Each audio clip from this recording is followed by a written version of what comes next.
नमस्ते स्टूडेंट्स। उम्मीद है आप लोग अच्छे होंगे। तो हम जानते हैं कि जो पिछले की जो कक्षाएं हैं जो हमने ली अलग अलग जो अपने क्लासेस की ली थी, जिसमें हमने 10वीं क्लास के अपने राजनीति विज्ञान में सत्ता की साझेदारी पर संघवाद पर बात किया था। संघवाद के अंदर हमने स्टेट्स के अपने मामले देखे थे कि किन मामलों में स्टेट राज्य के संबंध बिगड़ जाते हैं, सही होते हैं, या कब स्टेट कब जो केंद्र है वो हावी हो जाता है स्टेट्स पर, वो सिचुएशन देखी हमने लोकतंत्र को भी देखा और कैसी विविधता को समाये रखती है लोकतंत्र, उसके बारे में। आगे हमने जाति, धर्म और लैंगिक मसलों को भी देखा था उस पाठ में जो था कि किस तरह से ये प्रभावित करते हैं समाज के अलग अलग पक्षों को। हमने आगे जो अपने अंतिम जो पाठ जो हमने ख़त्म किया था उसमें हमने जन संघर्ष आंदोलन की बात की थी, और हमने इसमें ये भी बात किया था किस तरह से दबाव समूह राजनीतिक संबंध जो दल होते हैं उनका आपस में गठजोड़ होता है। देखिए आप जानते हैं कि हम अपने आसपास मतलब आपने देखा होगा चुनाव होते हैं अलग अलग, जैसे स्थानीय स्तर पर होते हैं, पार्षदों के जो लोग शहर में हैं, गांव में मुखिया के जो ग्रामीण इलाके हैं उनमें मुखिया के चुनाव आपने देखे होंगे, जो लोग रहते हैं वहाँ पर। इसके अलावा जब राष्ट्रीय स्तर पर जब होता है, आपने देखा होगा केंद्र की जो सरकार होती है, संसद के लिए जब सांसद चुने जाते हैं, मेंबर ऑफ पार्लियामेंट, स्टेट के स्तर पर देखते हैं, देखिए एमएलए जो चुने जाते हैं हर एक स्टेट में, दिल्ली, यूपी, बिहार जो भी हैं। तो इस जो अगले अध्याय में यानी कि जो अध्याय 6 है उसमें हम इन्हीं यानी कि जो मुख्य जो हमने देखा कई पार्ट जो हमने देखे, सब में कहीं ना कहीं राजनीतिक दलों का महत्व था, जिन्हें हम पॉलिटिकल पार्टीज़ कहते हैं, है ना। पॉलिटिकल पार्टीज़ होते हैं जिसे मुख्य, जिसे हम कह लीजिए भारत में आपने सुना होगा भारतीय राष्ट्रीय कांग्रेस जो है, कांग्रेस से आमतौर पर हम बोलते हैं, बीजेपी है, भारतीय जनता पार्टी, एनसीपी, ऐसे शॉर्टकट में बोल रहा हूँ, शॉर्ट में जो नाम है ये, सपा है, एसपी बोल देते हैं इनको इंग्लिश में। वो ऐसी अनेकों पार्टियां हैं और ऐसे रही, आई, गई कई। तो आज हमारा पार्ट पे जो फोकस रहेगा ये राजनीतिक दल पर रहेगा। चलिए आगे पढ़ते हैं हम और जानने की कोशिश करते हैं क्या नया हम यहाँ जानेंगे। तो आप सब लोग पेज नंबर 71 पर आ जाइए, परिचय वाले हिस्से पर। लोकतंत्र की अपनी इस यात्रा में हमने कई बार राजनीतिक दलों की चर्चा की है। कक्षा 9 में हमने देखा था कि लोकतांत्रिक शासन व्यवस्था को बनाने, संविधान रचने, चुनावी राजनीति और सरकार के गठन तथा संचालन में राजनीतिक दलों की भूमिका होती है। देखिए ये सारी जो हमने बात की चीज़ें अभी, और हम राजनीतिक दल की मुख्य भूमिका को हमने नोटिस किया था। इस पाठ्यपुस्तक में हमने राजनीतिक दलों की सत्ता के बंटवारे के वाहक और लोकतांत्रिक राजनीति में सामाजिक समूहों की तरफ से मोल तोल करने वाले माध्यम के रूप में चर्चा की है। तो देखिए इस लाइन को भी आप समझे कि हम जानने के वाले हैं ये किस तरह से राजनीतिक दल अपनी सरकारें बनाते हैं, किस तरह से पावर में आने के लिए क्या क्या गतिविधियां करते हैं और कितनी बड़ी भूमिका वो निभाते हैं, और समाज के एक तबके को, जैसे दलित वर्ग हो गया, उसको निभाने के लिए जैसे भारतीय समाजवादी पार्टी है, आपकी जो बहुजन समाजवादी पार्टी जो है, मायावती जी हैं, उनकी पार्टी बीएसपी जिन्हें शॉर्टकट में बोलते हैं, बीएसपी पार्टी हो गई। इस तरह से कई पार्टियां हैं, कोई धर्म के नाम पर अपने को पक्ष करने की कोशिश करती हैं ऐसी पार्टियां। बीजेपी का आप देख लेंगे, दल का आप देखेंगे, उसका मुख्य हिस्सा कहाँ रहता है। इस तरह से कई गरीबों के ज़्यादा अपने आप को उनका पैरोकार मानकर वो उनकी राजनीति करते हैं। ऐसे कई समाज के तबके होते हैं। कोई मुस्लिमों को आधार मानकर वोट बैंक के आधार पर वो अपने लिए पक्ष में करने की कोशिश करेंगे। ऐसे कई दल हैं। तो इन्हीं सब पे हम बात करने वाले हैं कि किस तरह से समाज में ये लोग सत्ता में आते हैं और उसके लिए किस तरह से अपने अपने वोट बैंक बनाते हैं।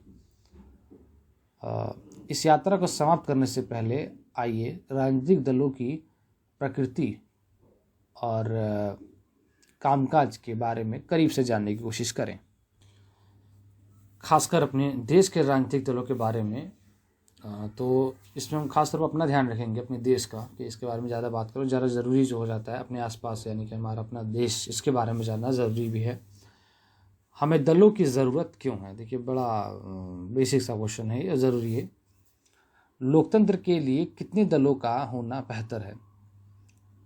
इसी संदर्भ में हम मौजूदा समय के राष्ट्रीय और क्षेत्रीय राजनीतिक दलों का परिचय देंगे और साथ ही ये देखने का प्रयास करेंगे कि राजनीतिक दलों के साथ क्या खामियां जुड़ी हैं और उन्हें दूर करने के लिए क्या किया जा सकता है।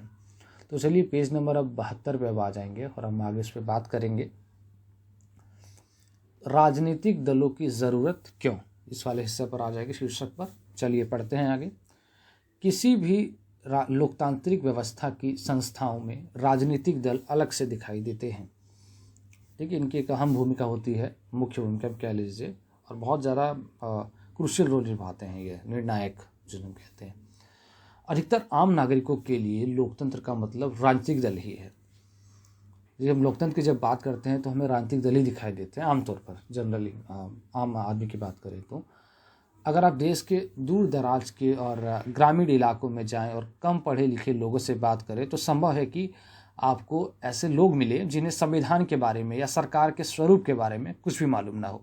देखिए आम आदमी अक्सर पढ़ते नहीं हैं, ना जागरूक होते हैं, तो देखिए कहाँ से अवेयर होंगे, तो उनको मालूम भी नहीं चल पाता है। हम ऐसा नहीं कह सकते पूरी तरह जिम्मेदार है अपने लिए ही, बहुत चीज़ें हैं इसके पीछे। सरकार का भी अपना, कई सरकारें, कोई एक खास सरकार नहीं किसी पार्टी की, उन्होंने खास ध्यान नहीं दिया, उनकी वजह से वे हैं, उनकी भी अपनी कुछ जिम्मेदारियां हैं, इनकी वजह से वो स्थिति में आ जाते हैं। लेकिन ज़्यादातर जिम्मेदारी व्यवस्था की है, आसपास का माहौल, सरकारें, जिनकी वजह से वो नहीं पढ़ पाते, ना वो जागरूक हो पाते हैं। बहरहाल राजनीतिक दलों के बारे में उन्हें ज़रूर कुछ ना कुछ मालूम होता है। देखिए पार्टियाँ होती है, चुनाव होते हैं तो अक्सर आपने झंडे लेके देखे होंगे, आते हैं वो, हाथ जोड़े हुए आते हैं, कुछ हो या ना हो, लेकिन ये तो देखने को मिलता है। और देखिए बस कोई छुपी हुई बात बिल्कुल भी नहीं है। जब हम सरकार की बात करते हैं तो पार्टी ज़रूर दिख जाती है उनको, कोई भी हो, जो ज़्यादा जानता भी ना उसको भी दिख जाएगी ये चीज़ें आसानी से। लेकिन पार्टियों के बारे में हर कोई कुछ ना जानता है तो इसका मतलब यह नहीं है कि पार्टियां बहुत लोकप्रिय हैं। देखिए बहुत ज़रूरी बात है ये। तो बिल्कुल ये बात है कि कोई किसी पार्टी के बारे में जानकारी रखता है, इसका मतलब है कि बहुत पॉपुलर पार्टी और सब लोग देश भर में उसको बहुत जाना माना पार्टी है, सत्ता में लगातार आते रहती है। अधिकतर लोग आमतौर पर दलों के बारे में खराब राय रखते हैं। देखिए हाँ, मतलबी होते हैं, अपने फ़ायदे के लिए आते हैं, और ऐसा है नहीं। ऐसा देखिए कि 70 साल हो गए राजनीतिक दल आए, कई वादे किए, लेकिन आज भी स्थिति वही है। गरीबी आज भी, हमने एक पिछले वाले अध्याय में देखिए बात भी की थी, गरीबी वाला जो हमने देखा था, गरीबी हटाओ का एक पोस्टर लगा था, माफ़ कीजिए जो बोर्ड था उस पर, और जो किसान है वो संसद के अंदर घूम रहा है बस। और देश में आज़ादी के बाद से अब तक गरीबी ख़त्म भी नहीं हुई। नारे दिए जाते हैं तो इससे एक उदासी आ जाती है, तो क्यों ना हो, उनके भी अपने तर्क हैं कि क्यों ना ऐसी धारणा बने, पूर्वाग्रह जिन्हें बोलते हैं, प्रिजुडिस, कि उसके बारे में वो नेगेटिव विचार आएँ और वैसा वो गलत सोचें। तो अक्सर वो मतलबी और इस तरह के संकीर्ण सोच वाले को ही मानते हैं कि राजनीतिक दल सिर्फ फायदे के लिए आते हैं अपने, और वादे करके चले जाते हैं। इस पर कई फिल्में भी देखी होंगी आपने बनते हुए। अपनी लोकतांत्रिक व्यवस्था और राजनीतिक जीवन की हर बुराई के लिए वे दलों को ही जिम्मेदार मानते हैं। ठीक है, क्योंकि उनके आसपास वही रहते हैं, और तो इसमें बहुत आसानी से आप भी देख सकते हैं कि क्यों उनको ही जिम्मेदार ठहराया जाता है, वही जिम्मेवार मानते हैं उनको ही। सामाजिक और राजनीतिक विभाजनों के लिए भी दलों को ही दोषी माना जाता है। देखिए ये भी बड़ी बात है कि वो जानते हैं कि जैसे जातिवाद की राजनीति करना कि अलग अलग जाति, हम इस जाति के हैं, हम खास ब्राह्मण जाति के हैं, कोई बोलेगा हम क्षत्रिय जाति के हैं, तो इसके विभाजन में, या कहा जाए हम इस खास धर्म के और हम बड़े हैं, ये जो धर्म के ये छोटा धर्म है, इस तरह की बातें करने वाले दल हैं। और मिलता भी है, खास धर्म के आधार पे जो लोग अपने को ज़्यादा बड़ा बनने की कोशिश करते हैं और धर्म के आधार पर अपने धर्म को ज़्यादा अच्छा बताते हैं, यही मामला है। जब ज़्यादा अच्छा था कोई कुछ बुरा भी होगा, तो जब ज़्यादा अच्छा ज़्यादा ख़राब हो जाएगा तो अब इस तरह से विभाजन होगा। तो ये आम लोग समझते हैं कि ये लोग बस बंटवाने की कोशिश करते हैं आपस में, और विभाजन करा के अपनी रोटी सेकने की कोशिश करते हैं। ऐसे में ये सवाल स्वाभाविक रूप से उठता है, क्या हमें सचमुच राजनीतिक दलों की ज़रूरत है? देखिए अब यहाँ प्रश्न आया है बेसिक। करीब 100 साल पहले दुनिया के बस कुछ ही देशों में, और वह भी गिनती के राजनीतिक दल थे। आज की गिनती के ही ऐसे देश ऐसे हैं जहाँ राजनीतिक दल नहीं है। देखिए ऐसा भी है, मतलब बहुत कम देश हैं जहाँ पर राजनीतिक दल नहीं है, और 100 साल पहले तो मतलब कुछ देशों में थे मात्र। अब देखिए परिस्थिति पूरी बदल चुकी है, यानी अब हर जगह ऑलमोस्ट राजनीतिक दल, पॉलिटिकल पार्टीज दिखती हैं। दुनिया भर के लोकतांत्रिक देशों में राजनीतिक दल इतने सर्वव्यापी क्यों हो गए?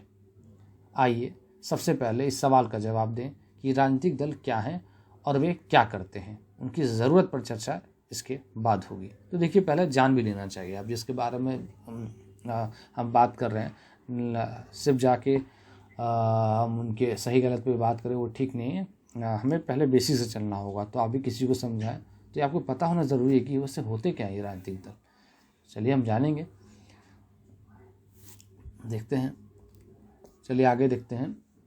राजनीतिक दल को लोगों के एक ऐसे संगठित समूह के रूप में समझा जा सकता है जो चुनाव लड़ने और सरकार में राजनीतिक सत्ता हासिल करने के उद्देश्य से काम करता है। देखिए इस बात को बस समझने की कोशिश कीजिए, आपको रटने की ज़रूरत नहीं है। देखिए संगठित का मतलब है कि जैसे एक से अधिक लोग और काफ़ी लोग मिलकर एक साथ एकत्र हो गए, इकट्ठा हो गए, है ना, समूह में। संगठित समूह यानी ऑर्गेनाइज्ड है अपने आप में वो, जिन्हें हम बोलते हैं। अब वो ऑर्गेनाइज होते हैं, काफ़ी लोग उसमें होते हैं। और देखिए उनका मूल मकसद क्या होता है, हमने पहले ही बात की, सरकार का गठन करना। वो लोग अपनी पार्टी से और अपनी सरकार बनाते हैं। तो वो लोग चुनाव लड़ते हैं। चुनाव के माध्यम से उनके अपने देखिए निशान होगा, बीजेपी के कमल का फूल है जो वो है, किसी का हाथ है कांग्रेस का, अपने अपने निशान होते हैं। और वो लोग इस आधार पर चुनाव के माध्यम चुनाव में प्रचार करते हैं, तो यानी और चुनाव में खड़े होते हैं अपने अपने क्षेत्र से। तो देखिए 2-3 बातें हैं। एक चीज़ मेन बात है, और इसके बाद में फिर सरकार में राजनीतिक सत्ता हासिल करने के उद्देश्य से। तो 3 बातें आई। तो क्या होता है, पहला लोगों के एक जो संगठित समूह इसमें होता है, दूसरा चुनाव लड़ने के उद्देश्य से, और तीसरा राजनीतिक सत्ता हासिल करना यानी सरकार का गठन। ये 3 बातें, और तीनों आप समझ गए उम्मीद है मुझे। नहीं तो एक बार और पीछे जाइए और समझिए। बात समझनी बहुत ज़रूरी है आपके लिए, ताकि आपको ज़रूरत ना पड़े दोबारा आप इन सब शब्दों को दोबारा रटें। समाज के सामूहिक हित को ध्यान में रखकर यह समूह कुछ नीतियां और कार्यक्रम तय करता है।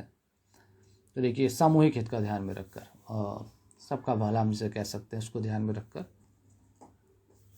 ये लोग अपनी नीतियां बनाते हैं अपने अपने हिसाब से, किसी के लिए कम ज़्यादा, इस तरह से चलती हैं राजनीतिक दलों द्वारा, और कुल मिलाकर वो नीतियाँ बनाते हैं। और आपने देखा वो चुनाव से पहले वो लोग मैनिफेस्टो जिन्हें बोलते हैं, घोषणा पत्र जारी करते हैं कि हम वादे, चुनावी वादे करने क्या वाले हैं। शब्दों को जो अलग मैं थोड़ा पढ़ रहा हूँ तो आप पीछे जाके से सुन सकते हैं। कई शब्द आ रहे हैं, उसकी इंग्लिश हिंदी में बता रहा हूँ ताकि आपको मुश्किलें ना हो। कई बार समाज में इस तरह चलता है, मैनिफेस्टो आप सुन रहे हैं लेकिन घोषणा पत्र आपको पता नहीं। तो ध्यान दें ताकि आपको मुश्किल ना हो आगे। सामूहिक हित एक विवादास्पद विचार है। देखिए ये भी डिस्प्यूटेड है। हम जिसे बोलते हैं कि अपने सामूहिक हित का मतलब क्या। कई लोग खास समूह को जो नीचा समझते हैं उसको ऊपर उठाने को मानते हैं कि ये है। तो वैसे कई है कि वो अपने अपने हिसाब से सामूहिक हित करते हैं, और अपने आप में भी एक डिबेट का विषय हो जाता है ये। इसे लेकर सबकी राय अलग अलग, चलिए 73 नंबर पेज पर देखते हैं, होती है। चलिए आगे जानने से पहले हम पहले ऊपर देख लेते हैं चुन्नी के जो क्या कह रहा है वो चुन्नी पर देखते हैं 72 पेज पर ही। तो आप मुझसे सहमत हैं कि दल पक्षपाती होते हैं, भेदभाव और फूट डालते हैं, इन लोगों को बांटने के अलावा और कुछ नहीं करते, यही उनका असली काम है। तो देखिए ये इस तरह की बातें कर रहे हो, और ये की धारणा है, पूर्वाग्रह जो राजनीतिक दलों के साथ जुड़ी होती है। ये भी सही है या नहीं, मैं तो कहूँगा आप अपने स्तर पर भी देखिए क्या ऐसा होता है या नहीं। उनके भाषणों को देखिए, शब्दों को देखिए, कौन सी पार्टी कौन से दल ऐसा कर रहे हैं, क्या वो पूरी तरह से सही बोल रहे हैं या नहीं। क्योंकि ये बात भी झूठ नहीं है, ये देखने को मिली तभी तो ये बात कह रहा है, और ये बात होती भी है समाज में। तो हाँ कहीं ना कहीं ये भी सही है, लेकिन सिर्फ यहीं तक सीमित हो जाना नहीं है। अगर ऐसा होता तो देखिए इतनी, हम बिल्कुल ऐसा नहीं कह सकते सिर्फ यही करती है ये राजनीतिक दल। कई समूह आगे बढ़े, दलितों का जो नीचे तबके उनका उत्थान हुआ, आरक्षण की व्यवस्था आई, कितनों का फ़ायदा हुआ, उससे कई समाज के उच्च जो मेन स्ट्रीम बोलते हैं उसमें आए। तो हम ऐसा नहीं कह सकते कि सिर्फ यही करती हैं। मैं तो कहूँगा कि आप अपने स्तर पर भी देखें, अपने आसपास देखें, कोई भी चीज़ आप किसी का फ़ायदा उठा कहीं से फ़ायदा ले रहे, सरकार के आरक्षण का भी कहीं का भी, तो आप उसको भूलिए मत। सरकार के नियम होते हैं और नियमों बनते हैं तभी हम फ़ायदा उठाते हैं। चाहे बस के नियम हो, जो दिल्ली में DTC बस के, देखिए इनके लिए भी तो नियम बनते हैं। हम नियमों से बंधे हुए हैं। देखिए नियम होते हैं, नियमों के आधार पर ही आप चल भी रहे हैं, फिर भी रहे हैं। अब बेशक हम उसको लेकर अवेयर ना हो, लेकिन ये नियम ही हैं जो हमको हमें गतिविधि को निर्धारित करते हैं, हमारी एक्टिविटीज़ को, डेली एक्टिविटीज़ को हम कह रहे हैं। चलिए नीचे वाले हम देख लेते हैं। चुनाव आयोग ने चुनाव के समय दीवार लेखन पर रोक लगा दी। ये 2 नंबर पे देखेंगे जो चित्र बना हुआ है उसमें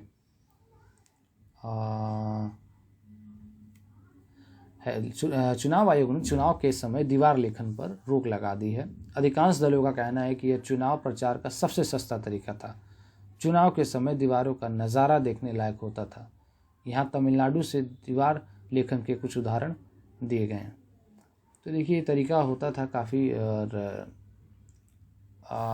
अलग अलग वजहों से सरकारें माफ़ कीजिए, चुनाव आयोग जो निर्धारित करती है, कोड ऑफ कंडक्ट जिन्हें बोलते हैं हम, आचार संहिता लागू करती है कि क्या नहीं करने हैं राजनीतिक दलों को। तो आप यहाँ देख सकते हैं कि ये तमिलनाडु का उदाहरण है। उसके नीचे नारे अपने लिखे हुए, हालांकि मैं इस भाषा को नहीं जानता हूँ, जो लोग जान रहे हैं या आसपास अपने दोस्त से उनसे पूछ सकते हैं इसका मतलब क्या है। तो ऐसा हुआ करता है। तो इस तरह से गाँव में जाएंगे तो आप देखने को मिल जाएगा आपको, ग्रामीण इलाकों में इस तरीके से काफ़ी। अगले पेज पे इस पे अलग चित्र देखें, पेज नंबर 3 पर माफ़ कीजिए, चित्र 3 पर देखें, चित्र 4 पे भी देखें। इस तरह से अलग अलग डिज़ाइन के जो चित्र बने हुए हैं, इस माध्यम से किया करते हैं राजनीतिक दल अपना। तो चलिए हम आगे बढ़ते हैं, अगले पेज पे 73 पे जो आगे बढ़ते हैं वहाँ से। इसी आधार पर दल लोगों को यह समझाने का प्रयास करते हैं कि उनकी नीतियाँ औरों से बेहतर है। तो देखिए सब अपने आप को, और ये तरीके होते हैं कि देखिए हम ज़्यादा अच्छा काम कर रहे हैं, आप हमको चुने, तो भी तरीका अपनाते हैं और हर कोई अपने आप को ज़्यादा अच्छा बेहतर बताने की कोशिश करता है, और इस तरह से वो जनता से वोट लेने की कोशिश करते हैं, उन्हें प्रभावित करके। वे लोगों का समर्थन पाकर चुनाव जीतने के बाद उन नीतियों को लागू करने का प्रयास करते हैं। तो ये तरीका होता है जो हमने बताया था पहले ही।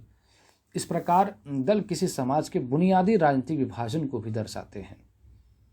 देखिए बुनियादी यानी बेसिक तौर पर जो समाज किस तरह से पॉलिटिकली, यानी देखिए एक खास तबका आपको भी देखने को मिलेगा चुनाव में, एक खास जाति को टारगेट करके या खास धर्म को टारगेट करके कि इस धर्म के लोग इसी को वोट देंगे, है ना, इस तरह से, और इसका फ़ायदा भी उठाते हैं। ये समाज में जातीय व्यवस्था है, जातीय व्यवस्था में समाज बटा भारत की कड़वी सच्चाई है आज भी, और इसका लुत्फ़ और बहुत अच्छा फ़ायदा उठाने की कोशिश करते हैं अपने स्तर पर राजनीतिक दल। हालांकि अच्छा नहीं है ये बहुत ही एक तरह से ठीक बात नहीं है कि देश अभी भी राजनीतिक दल जो हमारा देश है वो जातीय व्यवस्था में है, और आज भी पूरी तरह से ख़त्म नहीं हुआ ये, काफ़ी कुछ अभी करना बाकी है, लेकिन इसका फ़ायदा उठाने में राजनीतिक दल पीछे नहीं हटते हैं।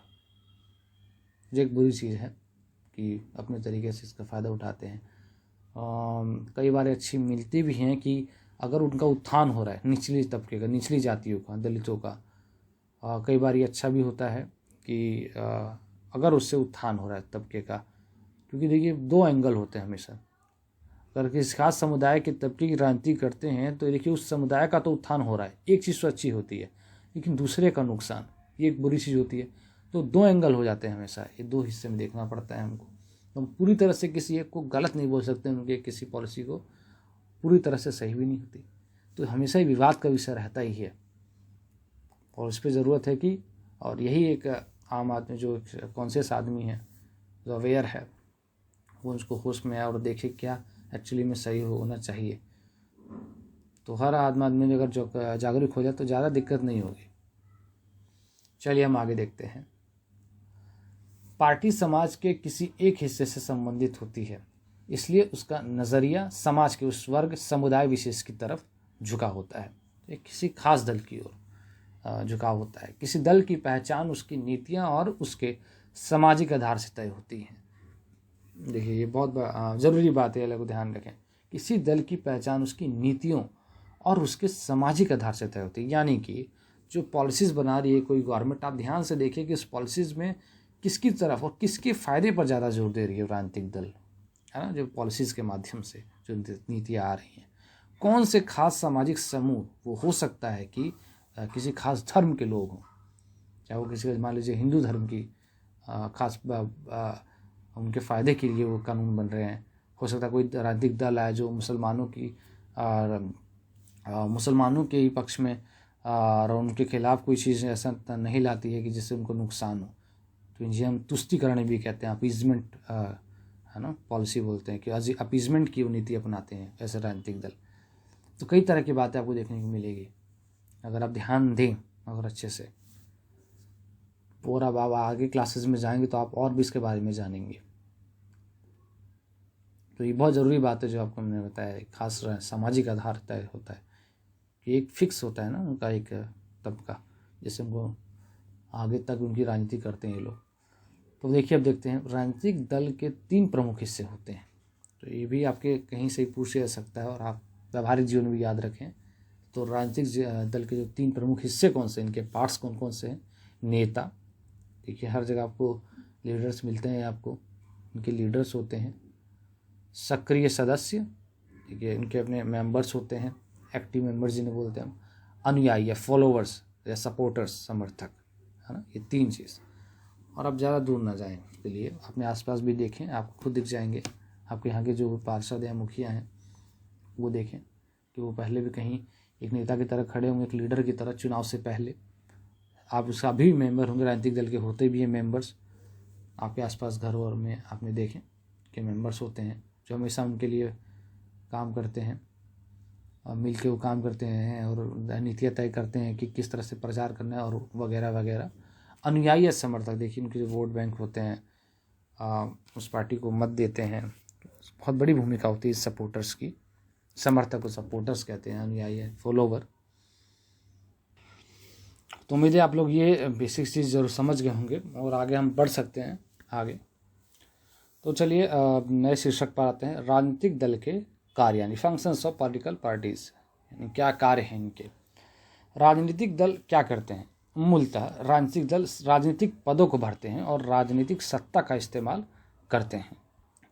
तो देखिए हमारे देश का जैसे व्यवस्था बनी है संविधान के माध्यम से कि जैसे राष्ट्रपति भी हैं, प्रधानमंत्री की अपनी है, उनके मंत्री होंगे, सांसद चुने जाएंगे, एमएलए होंगे, निचले स्तर पर जो स्थानीय निकाय हमने बताया उस पर नगर निगम अलग जगह है, कहीं पे पंचायती व्यवस्था है।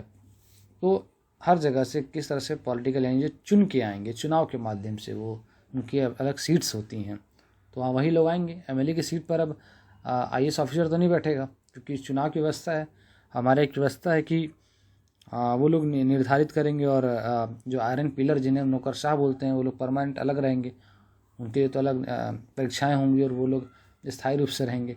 लेकिन जो 5 साल के लिए चुन के आते हैं वो लोग ये होते हैं, राजनीतिक रूप से चुन के आते हैं, तो उनके लिए अलग से पद होते हैं। ये आपने मैंने बताया भी, तो अभी समझते चलें। चलिए अब आगे देखते हैं। और सत्ता का इस्तेमाल करते हैं। देखिए जब ऐसे वो चुन के आते हैं तो पावर आ गई उनके पास में। देखिए सत्ता जो है उसके लिए अथॉरिटी वर्ड यूज़ होता है, पॉलिटिकल अथॉरिटी। आपने सुना होगा जो दिल्ली में लोग होंगे डीडीए, है ना, दिल्ली डेवलपमेंट अथॉरिटी। अथॉरिटी से मतलब हमारा होता है कि जिनके पास शक्ति भी है और लेजिटिमेसी भी है, यानी पावर वो लोग निर्धारित कर सकते हैं कोई चीज़, किसी चीज़ को मनवा सकते हैं वो लोग।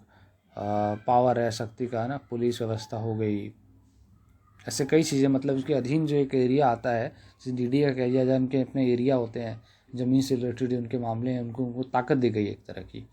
और लेजिटिमेसी यानी कि लोग भी उनको मानेंगे। इस तरह से हम अगर सरकार की बात करें, देश के प्रधानमंत्री हैं तो लेजिटिमेट, देखिए हमने चुन के वो लेजिटिमेसी दी है कि वही जो मानेंगे उनको मानना होगा।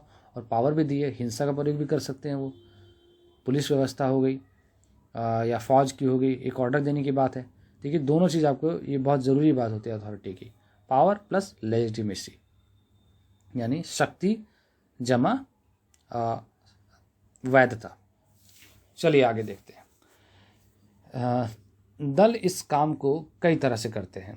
तो जो हमने ऊपर बताएं, सत्ता का, राजनीतिक सत्ता का इस्तेमाल और ये पद वो कैसे भरते हैं, तो कैसे करते हैं, चलिए देखते हैं हम इसको।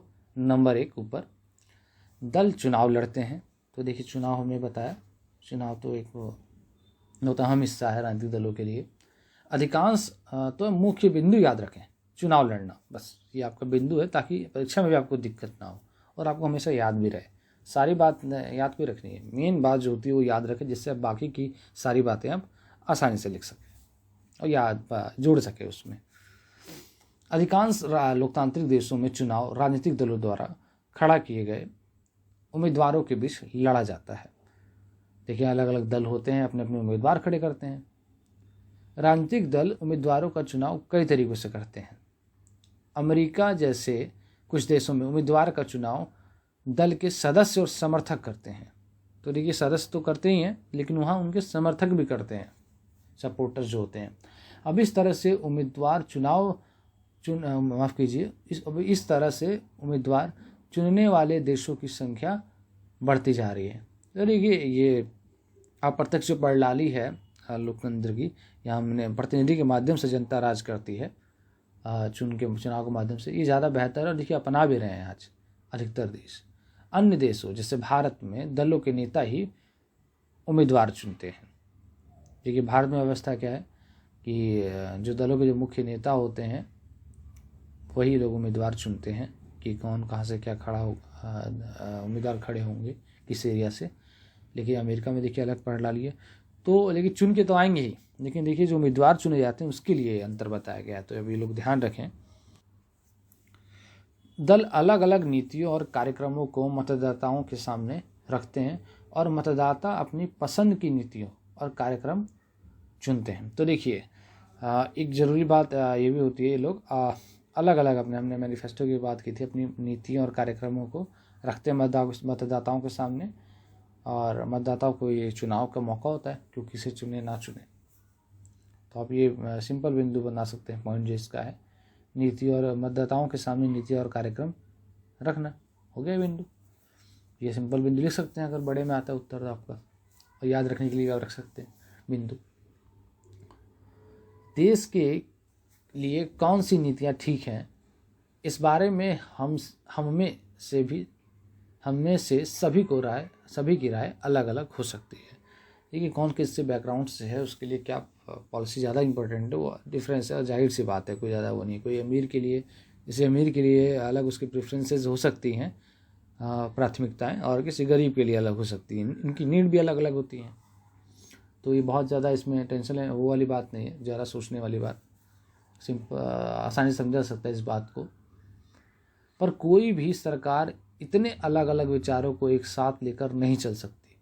लोकतंत्र में समान या मिलते जुलते विचारों को एक साथ लाना होता है ताकि सरकार की नीतियों को एक दिशा दी जा सके। बहुत कठिन काम होता है इस सबकी नीड को एक नीड में बदलना और सबको लेकर चलना। तो ये अपने आप में बहुत कठिन काम भी होता है राजनीतिक दलों की, इतनी आसानी से नहीं आते हैं ये लोग सत्ता में। इनके भी पीछे जो लोग काम करते हैं, इनकी बैठकें होती हैं, इनके जो दल के अपने सदस्य होते हैं, नेता होते हैं, वैसी सोच बनाते हैं सत्ता में आने के लिए, ऐसे अपनी पॉलिसीज़ बनाते हैं जिसमें ज़्यादा से ज़्यादा समूह को ला सकें, क्योंकि अंत में देखिए बिना सपोर्ट के वो आ नहीं सकते सत्ता में। तो सब समूह का ज़रूरत होती है आने की। पार्टियां यही काम करती हैं। पार्टियां तरह तरह के विचारों, अगले पेज पर आ जाए 74 पर, को कुछ बुनियादी राय तक समेट लाती हैं जिनका वे समर्थन करती हैं। सरकार प्रायः शासक दल की राय के अनुरूप अपनी नीतियां तय करती हैं। तो देखिए, समझने वाली बात क्या है कि चुनाव से पहले वादे एक तरफ, सरकार बनने के बाद रूलिंग पार्टी आई, उसके बाद उसे करना क्या है ये दूसरी बात है।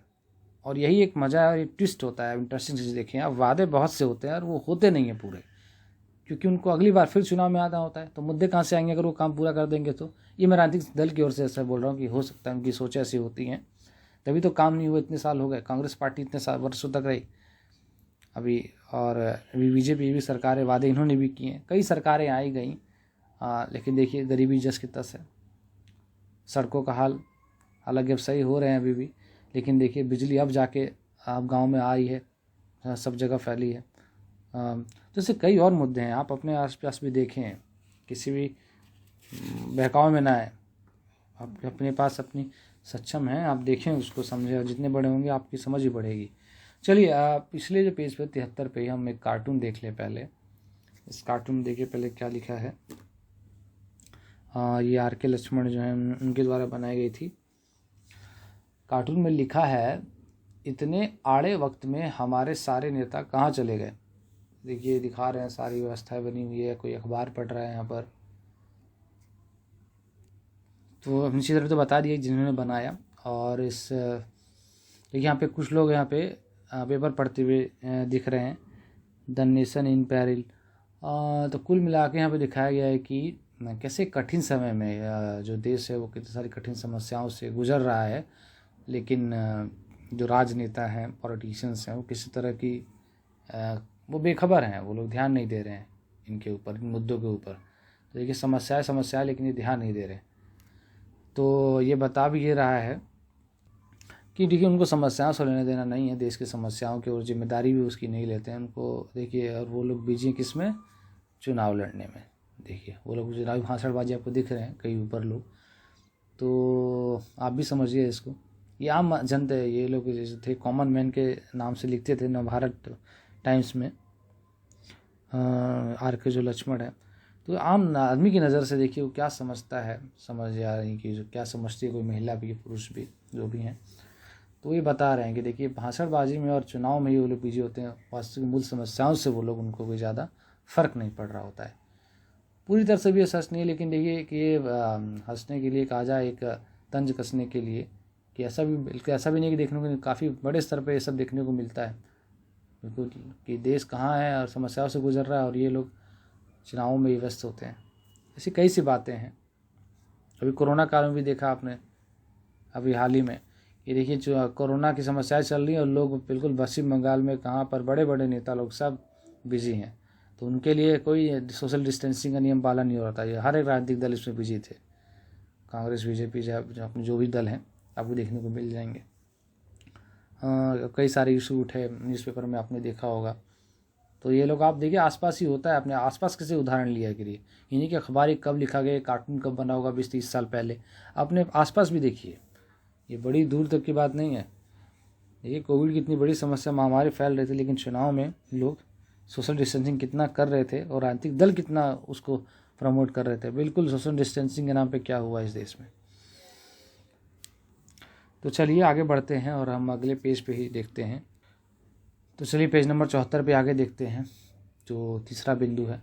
पार्टियां देश के कानून निर्माण में निर्णायक भूमिका निभाती हैं। कानूनों पर औपचारिक बहस होती है और उन्हें विधायिका में पास करवाना पड़ता है, लेकिन विधायिका के अधिकतर सदस्य किसी न किसी दल के सदस्य होते हैं। इस कारण वे अपने दल के नेता के निर्देश पर फैसला करते हैं। तो देखिए ये भी है, सीधी सी बात है, कई बार व्यक्तिगत तौर पर उनकी राय अलग हो सकती है किसी मुद्दे पर, लेकिन पार्टी के साथ जाना होता है। तो देखिए, तो हम जो मेन मुद्दा यहाँ पे जो बिंदु है क्या है, वो कानून निर्माण में राजनीतिक दलों की भूमिका, निर्णायक भूमिका होती है। तो इस तरह से बनाते ये बात भी पढ़ लिया।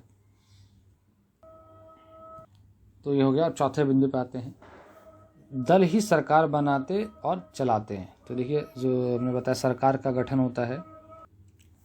हमने पिछले साल पढ़ा था कि नीतियों और बड़े फैसलों के मामले में निर्णय राजनेता ही लेते हैं और ये नेता विभिन्न दलों के होते हैं। पार्टियां नेता चुनती हैं, उनको प्रशिक्षित करती हैं और फिर पार्टी के सिद्धांतों और कार्यक्रम के अनुसार फैसले करने के लिए उन्हें मंत्री बनाती है, ताकि वे पार्टी की इच्छा के अनुसार सरकार चला सकें। तो देखिए आप प्रक्रिया समझ रहे होंगे कैसे शुरुआत करते हैं कोई भी व्यक्ति जो पॉलिटिक्स में आ रहे हैं, अभी जो होंगे, कैसे अपनी शुरुआत करते हैं और आके कैसे उन्हें पार्टी लाइन के हिसाब से चलना होता है और आगे चल के वो लोग बड़े पद पाते हैं। आप बड़े बड़े मिनिस्टर्स बनते हैं, आपने देखे होंगे, गृह मंत्री ऐसे पद होते हैं, खनन मंत्री, ऊर्जा मंत्री, कपड़ा मंत्री, ऐसे ही कई मंत्रालय होते हैं, बड़े पद तक होता है मामला, राष्ट्रपति तक भी होता है, प्रधानमंत्री। तो देखिए एक बहुत और महत्वपूर्ण बात जो पांचवा बिंदु है, चुनाव हारने वाले दल शासक दल के विरोधी पक्ष की भूमिका निभाते हैं। तो देखिए हमने कई बार आमतौर पर आपने देखा विपक्ष ने ये बोला, विपक्ष ने इस बात का विरोध किया, न्यूज़ में आप सुनते होंगे, जो लोग इलेक्ट्रॉनिक मीडिया को देखते हो सुनते होंगे, जब न्यूज़ में आते हैं तो विपक्ष का वो, ये अखबारों में टाइटल कई बार आता है, विपक्ष का विरोध इस पॉलिसी पर, इस नीति पर विपक्ष का ऐसे कुछ कई सारी बातें होती हैं। तो देखिए पहले शासक दल जो है आप इसको समझ लेते हैं कौन होते हैं। जिस दल का शासन हो, यानी जिसकी सरकार बनी हो, उसे हम शासक दल कहते हैं, यानी जो चुन के आ गए हों, है ना, जो लोग चुन के पावर में आ गए हों, सत्ता में आ गए हों, वो राजनीतिक दल उन्हें बोलते हैं रूलिंग पार्टी, जो होते हैं शासक दल। सरकार की गलत नीतियों और असफलताओं की आलोचना करने के साथ वह अपनी अलग राय भी रखते हैं। देखिए, दोनों आलोचना तो करना है ही, गलत नीतियाँ और असफलताओं जहाँ गवर्नमेंट ने अपना ध्यान नहीं दिया हो, इसके अलावा वो अपनी राय भी रखते हैं, अपने जो विचार होते हैं उनके। विपक्षी दल सरकार के खिलाफ आम जनता को भी गोलमंद करते हैं। तो देखिए, उनको भी आगे आना होता है सत्ता में, तो वो लोग तो बिल्कुल तभी तो ध्यान देंगे, तो इनका मूल काम होता है विपक्ष ध्यान दे कमियों पर, तभी तो फॉर फोकस जाएगा और सरकार जिम्मेदार होगी। जो लोग रूलिंग पार्टी जो चुन के आ गई है सरकार, हाल ही में इस तरह की बातें आई है कि जो बीजेपी की सरकार है, जो बीजेपी मुख्य जो पार्टी है आज की सरकार, जिन्हें हम एनडीए बोलते हैं, एनडीए की गवर्नमेंट है, नेशनल डेमोक्रेटिक अलायंस, राष्ट्रीय जनतांत्रिक गठबंधन जिन्हें हम हिंदी में बोलते हैं, गठबंधन पार्टी जो आज है, दक्षिणपंथी पार्टी खासतौर पर इन्हें हम बोलते हैं। तो ये पार्टियां हैं और ये जो सरकार है, इस तरह की बातें आ रही हैं कि विपक्ष को ये लोग मौका नहीं दे रहा। आपने भी सुनने को मिला होगा कि कश्मीर के उसके ऊपर जब कश्मीर का अपना भारत में शामिल करने के लिए जो नीतियाँ लाई गई, विपक्ष की राय भी नहीं ली गई। तो ये बुरी बात मानी जाती है किसी भी सरकार के लिए, अगर विपक्ष की बात को ना सुने। तो बहुत अहम भूमिका निभाती है किसी भी लोकतांत्रिक व्यवस्था में विपक्ष जो होती है। चलिए, छठा जो बिंदु देखते हैं, जनमत निर्माण में दल महत्वपूर्ण भूमिका निभाते हैं। तो देखिए, ये भी ज़रूरी है बात है, इसको समझना।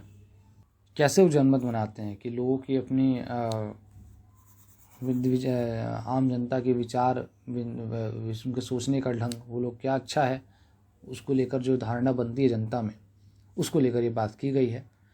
वे मुद्दों को उठाते और उन पर बहस करते हैं। विभिन्न, देखिए, इशू लाते हैं वो लोग कोई, और उस पर डिबेट होती है। विभिन्न दलों के लाखों कार्यकर्ता देश भर में बिखरे होते हैं, बिल्कुल देखने को मिलेगा आपको भी। समाज के विभिन्न वर्गों में उनके मित्र, संगठन या दबाव समूह भी काम करते रहते हैं। हमने बताया था AICTU, हमने बात की थी CPI की जो अपनी है, वो मजदूरों के हक के लिए जो लड़ाई लड़ती है। तो हर एक पार्टी के अपने छात्र संगठन हो गए, ABVP, या फिर देखा जाए NSUI कांग्रेस की, जो उसके जो विचारधारा भी चलती है। ऐसे राजनीतिक दल होते हैं, उनके अपने छात्र संगठन, मजदूर संगठन, व्यापार संगठन, है ये होते हैं। दल कई दफ़े लोगों की समस्याओं को लेकर आंदोलन भी करते हैं। अक्सर विभिन्न दलों द्वारा रखी जाने वाली राय के इर्द गिर्द ही समाज के लोगों की राय बनती जाती है। तो ऐसे कई बार विपक्ष की जो लोग होते हैं, अभी हाल में देखा जाए, अभी की गवर्नमेंट में देखा जाए, तो NDA जो गवर्नमेंट है, और जो विपक्ष में UPA की जो है कांग्रेस पार्टी है, और कई दल हैं, तो ये मानते हैं कि बोला जा रहा है कि आरोप रहता है, जो लोग वामपंथी रुझान वाली पार्टियां होती हैं, लेफ्ट जिन्हें बोलते हैं, तो अभी देखिए जो सरकार है, हम दक्षिणपंथी रुझान वाली बोलते हैं उनको, राइटिस्ट पार्टी, दक्षिणपंथी रुझान वाली। तो इन पे आरोप लगाते हैं कि ये लोग समाज में विभाजन का वो करते, धर्मों के आधार पर। खास अगर आपको भी दिखेगा, और देखिए अपने हिंदू मुस्लिम में, अपने कांग्रेस लगातार खुले तौर पर ये बात कहती है कि हिंदू मुस्लिम विभाजन करती है और मुस्लिमों का इस देश से सफाई करना चाहती है ये BJP। इस तरह के आरोप लगते हैं, आप मीडिया में भी देखें, उसको आसानी से देखा जा सकता है, सुना भी जा सकता है। तो इस तरह से ही ये बातें चलती हैं। और एक बात ये भी कही जाए, और ये इस तरह से जो आरोप लगाते हैं और ये कहते हैं कि देखिए, पहले कोई धर्मों के बीच में कोई लड़ाई नहीं लड़ता, लेकिन आजकल देखें कोई किसी को उठा के अखलाक हो गया कि कुछ मुद्दे पे अब लेके घर में से निकाल के मारते हैं। हाँ, मुस्लिम काफ़ी इनसिक्योर फील कर रहे हैं। इस तरह के आरोप लगाते हैं विपक्ष के लोग भी कि आप अपने देश का माहौल सांप्रदायिक कर दिया है, ऐसा महायुद्ध की तरह इस परिस्थितियाँ बन गई है कि लोग आपस में लड़ें इस तरह से, जो कि गलत है। उनके हिसाब से पार्टियाँ इस तरह के आरोप लगाती हैं। और आप देखें आसपास के कितना ही सच होता है, इनमें दम होता है कि। और मेरा कहने का मकसद इस बिंदु के माध्यम से कि देखिए, हर एक राजनीतिक दल एक ख़ास तरह से लोगों के विचारों को भी एक शेप देती है, शेपिंग करती है। वो बताते हैं कि क्या अच्छा है, क्या बुरा है, वो राजनीतिक दल ही तय करते हैं। हो सकता है कि किसी पार्टी के लिए मंदिर बनाना ज़्यादा इम्पोर्टेंट है नौकरी देने के सिवाय। तो क्या विपक्ष का ये उठाना कि देखिए मंदिर के मामले पर आपको भटका कर नौकरी के मामले को छिपा लेते हैं, और इस तरह से आम जनता जो सिर्फ धर्म में फंसी होती है, माफ़ कीजिए गलत शब्द, धर्म में उनका अपना अपना धर्म मानती है, उनको धर्म का फंसाए रखकर उनको गलत तरीके से, धर्म क्या है असली में उसकी किताबें नहीं पढ़ने देंगे वो कि अलग से लोग जाने, वो बस राजनीतिक दल जो बोलेंगे वही धर्म है। तो ये धर्म का मतलब क्या है, यानी राजनीतिक दल सब कुछ तय करते हैं, उनकी विचारधारा सब कुछ, लोग क्या सोचेंगे, और ये मालूम ही नहीं चलता है जिन मीडिया के माध्यम से। असल कई आरोप लगते हैं मीडिया पे कि मीडिया ने लोगों के साथ देश का कम्युनल माहौल बना दिया है, आपस में लोग, है ना, मुस्लिमों के खिलाफ। तो ऐसी कई बातें हैं देखने को मिलती हैं। चलिए हम अगले बिंदु पर आते हैं। 7वां बिंदु जो है, दल ही सरकारी मशीनरी और सरकार द्वारा चलाए जाने वाले कल्याण कार्यक्रमों तक लोगों की पहुंच बनाते हैं। तो देखिए महत्वपूर्ण इनकी भूमिका होती है इसमें। एक साधारण नागरिक के लिए किसी सरकारी अधिकारी की तुलना में किसी राजनीतिक कार्यकर्ता से जान पहचान बनाना, उससे संपर्क साधना आसान होता है। तो देखिए आम जिंदगी में भी आप देखने को मिलेगा कि बहुत फ़ायदेमंद होता है आम लोग के लिए किसी राजनीतिक दल से जुड़ जाए। देखिए और खासकर अगर राजनीतिक सत्ता में कोई पार्टी है और उसके कार्यकर्ता जो हैं उनसे आपकी किसी की जान पहचान होती है, तो वो अक्सर फ़ायदे में रहते हैं, फ़ायदे का सौदा हो जाता है उनके लिए। और ये भी होता है कि जो राजनीतिक कार्यकर्ता हैं वो लोग, उनकी ज़्यादा पहुंच होती है हम लोगों तक। देखिए वो डेली के स्तर पे होते हैं, मिलते जुलते हैं, समाज का हिस्सा होते हैं अक्सर, और डेली के स्तर पर मिलना जुलना होता है, और उसी समुदाय के होते हैं वो लोग, और बहुत आसान होता है। उन्हीं के अगल बगल गांव में है, आपके गांव में रह रहा है कोई राजनीतिक कार्यकर्ता, तो आप जाएंगे, मिल लेंगे जाके बहुत आसानी से, बहुत ज़्यादा अपॉइंटमेंट की ज़रूरत भी नहीं होगी। इसी कारण लोग दलों पर पूरा विश्वास ना करते हुए भी उन्हें अपने करीब मानते हैं। तो ये पहुंच होती है जो आसान होती है, इसलिए वो लोग चाहते हैं और पास में रहते हैं। दलों को भी हर हाल में लोगों की मांगों और ज़रूरतों पर ध्यान देना होता है, वरना अगले चुनाव में लोग उन्हें धूल चटा सकते हैं। देखिए बिल्कुल, और ये बात छुपी नहीं है किसी से।